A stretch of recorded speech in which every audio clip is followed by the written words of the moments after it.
Investir, le match des traders. Ce matin, c'est Dorian Abadi de chez Meilleur Taux Placement et Mathieu Serron de chez Galileo Trading qui sont au décryptage. Bonjour à tous les deux.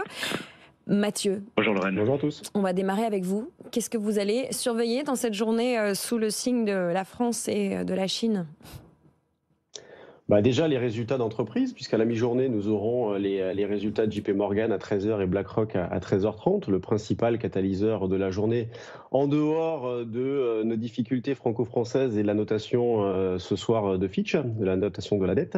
Ce qui fait qu'on a une situation qui est très confuse sur les marchés d'une manière générale, avec des indications qui se télescopent dans tous les sens. On l'a encore vu hier avec les chiffres de l'inflation aux États-Unis qui sont ressortis légèrement supérieurs à ce qui était attendu, les chiffres du chômage aussi qui contrastent avec ceux publiés en fin de semaine dernière, ce qui fait que ces indications-là devraient inciter la Fed à être prudente dans son desserrement monétaire, ce qui est désormais anticipé à 80%. C'est une baisse de 25 points de base à la prochaine réunion du mois de novembre.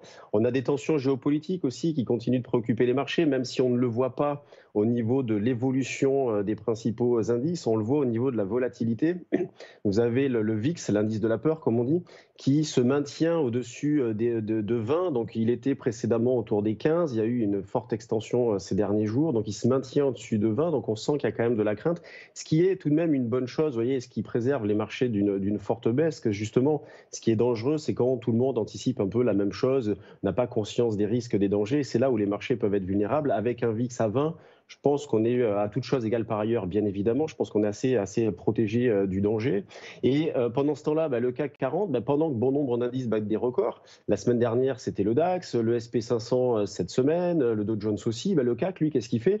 Pas grand-chose en définitive. Il latéralise depuis environ une semaine, entre 7005, 7006, là, cette semaine, ces derniers jours.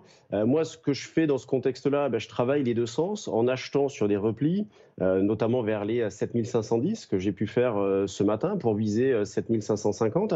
Et puis quand on a des extensions, comme là par exemple dans la zone des 7580-90, je suis prêt à vendre. Vous voyez, je pars toujours du principe qu'on devrait avoir une évolution plutôt nerveuse et pas forcément véritablement de directionnelle sur le CAC 40. Sur les autres indices, la situation est différente, j'en parlais, avec des tendances et des biais davantage aussi à court terme. Sur le CAC, on a une tendance de fond qui est haussière, mais un biais à court terme qui est plutôt neutre. Et ce que je surveille comme niveau fort pour envisager un changement d'approche, un changement de stratégie, c'est la rupture par le bas des 7350, par le haut des 7725. Alors évidemment, on pourrait prendre des niveaux un petit peu plus proches que ceux-ci, mais voilà, dans la stratégie globale, je surveille ces niveaux-là, considérant que tant qu'on est entre ces deux niveaux-là, on est bien neutre. Donc, en ce qui me concerne, je travaille les deux sens.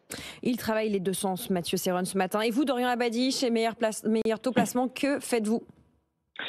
Bonjour Lorraine, bonjour à tous. Effectivement, on a plusieurs niveaux clés que l'on surveille chez Meilleur Taux Placement. Alors, en fait, ce sont sensiblement les mêmes niveaux que la semaine dernière, puisqu'on a eu une semaine particulièrement calme sur le CAC 40. Alors, ce sont concrètement les résistances, les niveaux supérieurs des 7575 points et 7625 points par extension, surtout en cas de hausse pour les prochaines séances. Et c'est vrai que ça paraît peut-être un petit peu lointain aujourd'hui, vu le peu de volume boursier injecté en ce début de séance. Et puis, à l'inverse, en cas de support, en cas de baisse plutôt sur le CAC, ce sont à nouveau les 7005 et les 7465. Alors pour le moment, on a un indice français qui gagne 0,10% dans les premiers échanges à 7550. Et en fait, 0,10%, c'est aussi son gain hebdomadaire et même annuel. C'est-à-dire qu'on est complètement flat, comme on dit, depuis le début de l'année. Symboliquement, tout de même, on attaque une séance importante pour les marchés. Ça a été dit. On a effectivement ce soir la note sur la dette souveraine française par Fitch, mais surtout voilà cette fameuse nouvelle saison de publication des résultats avec, comme le veut la tradition, d'abord les bancaires et les financières américaines, Wells Fargo et JP Morgan cet après-midi. Et puis, d'une manière un peu plus générale, en fait, le consensus de marché au niveau de Wall Street table sur une croissance des bénéfices des composantes du S&P relativement modeste. On parle de plus 4,2% en moyenne. Ce serait en fait la plus basse croissance, la plus faible croissance en un an.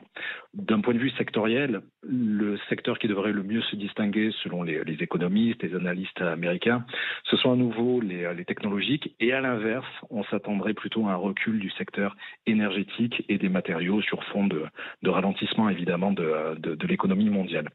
Voilà, donc le sujet, bien sûr, c'est de garder à l'esprit que le moindre faux pas pour écouter cher Wall Street, parce qu'on a eu effectivement à nouveau un S&P 500 qui a dépassé ses records historiques cette semaine, autour des 5800 points. Et surtout, contrairement à la France, là, on parle d'un indice qui est en hausse de 21% depuis le début de l'année. Donc on peut naturellement craindre un petit peu de prise de bénéfices. En plus, bien sûr, des craintes géopolitiques assez habituelles ces dernières semaines. Ces actions américaines, enfin en tout cas ces indices américains, on va en reparler dans quelques minutes avec nos débatteurs. Merci beaucoup Dorian Abadi, analyste bourse chez Meilleur Taux Placement, et Mathieu Serron, trader et fondateur de Galileo Trading, à retrouver en podcast et en replay d'ici quelques secondes sur notre site web